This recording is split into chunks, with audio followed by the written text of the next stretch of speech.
रतिलाल नाम का एक गरीब व्यक्ति अपनी पत्नी के साथ एक छोटे से घर में रहता था। रतिलाल दैनिक भिक्षा मांगने जाया करता था और उसे जो कुछ भी भिक्षा में मिलता उसी से वह अपना और अपनी पत्नी का जीवन यापन किया करता था।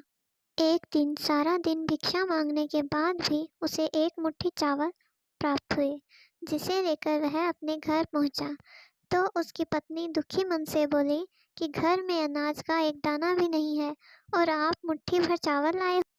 रतिलाल थक हार कर घर में बैठा ही था, तभी एक भिक्षुक उनके दरवाजे पर आकर खाने के लिए कुछ मांगने लगता है। रतिलाल यह देखकर धर्म संकट में पड़ गया कि वह एक मुट्ठी चावल अपनी पत्नी को दे या फिर इस भिक्षुक को दे, लेकिन फिर वह अपने द्वार पर आए हुए भिक्षुक को खाली हाथ नहीं जाने देना चाहता था और वह एक मुट्ठी चावल भिक्षुक को दे देता है। रतिलाल की पत्नी अंदर काम कर रही थी। जैसे ही वह काम करके बाहर आती है, रतिलाल उसे भिक्षुक को अनाज देने की बात बताते हैं। यह सुनकर रतिलाल की पत्नी गुस्से में आग बबूला हो जाती है, लेकिन तभी रतिलाल बताते हैं कि भिक्षुक बदले में उन्हें एक पतीला देकर गए हैं और यह कहकर गए हैं कि आज से खाना इसी में बनाना। तभी रतिलाल की पत्नी गुस्से में आकर कहती है कि क्या इसमें पानी उबाल कर दूं? घर में अनाज तो है नहीं, जो था उसे आपने दान में दे दिया है। तभी रतिलाल की पत्नी पतीले को उठाती है और पतीले में वजन को महसूस करती है और वह पतीले को खोल कर देखती है और चौंक जाती है, क्योंकि पतीले में उन दोनों के लिए पका हुआ खाना रखा था। रतिलाल की पत्नी के चेहरे पर खाने को देखकर मुस्कुराहट आ जाती है, क्योंकि कई दिनों से रतिलाल और उसकी पत्नी ने पेट भरकर खाना नहीं खाया था।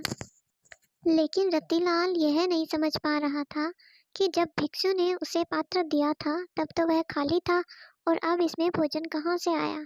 यह बात वह अपनी पत्नी से बताता है, लेकिन वह काफ़ी समय से भूखी थी, इसलिए वह इस बात पर कोई ध्यान नहीं देती है और खाने को ही घूरती रहती है। वह रतिलाल को बोलती है कि बहुत दिनों बाद इतना स्वादिष्ट खाना मिला है, चलो खाते हैं।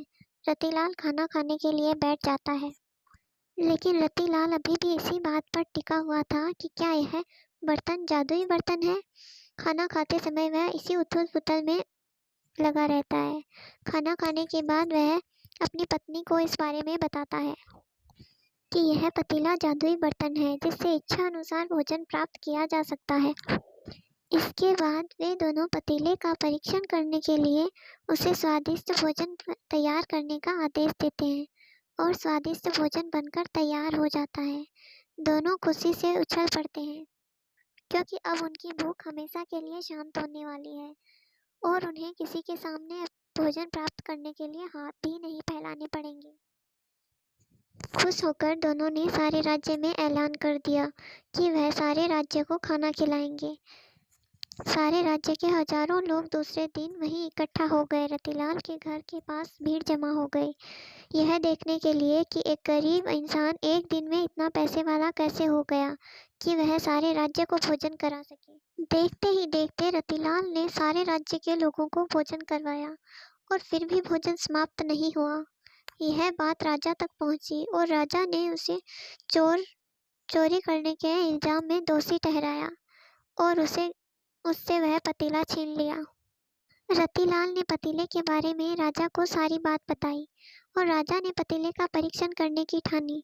लेकिन जैसे ही राजा के हाथ में पतीला गया, वैसे ही वह एक साधारण पतीले में बदल गया और राजा ने रतिलाल को दोषी ठहराया और पतीले को अपने सैनिकों के द्वारा नदी में बहा देने का आदेश दिया। राजा के सैनिक राजा के आदेश के अनुसार पतीले को नदी में बहा देते हैं, लेकिन जैसे ही वे पतीले को बहाते हैं, उधर राजा के महल में बाढ़ आ जाती है। राजा ने अपने आचार्यों से चर्चा की। आचार्यों ने बताया कि आपने एक ऐसे निर्दोष व्यक्ति को बंदी बनाया है, जिस वजह से आपके राज्य की यह हालत हुई है, और अगर आपने उस निर्दोष व्यक्ति को नहीं छोड़ा तो आपके राज्य का सर्वनाश हो जाएगा। आचार्यों की यह बात सुनकर राजा रतिलाल के पास जाता है और कहता है कि मैंने आपके जादुई पतीले को नदी में बहाया है, इसके लिए मुझे आप क्षमा करें। मैं आपको जीवन में कभी किसी चीज़ की कमी नहीं होने दूंगा। इसके बाद राजा रतिलाल को बहुत सारा धन देकर उसे सम्मान के साथ छोड़ देता है। महल में जल का स्तर कम हुआ और सब कुछ पहले जैसा हो गया। एक जादुई पतीले ने रतिपाल और उसकी पत्नी का जीवन बदल दिया। वह खुशहाल रहने लगे।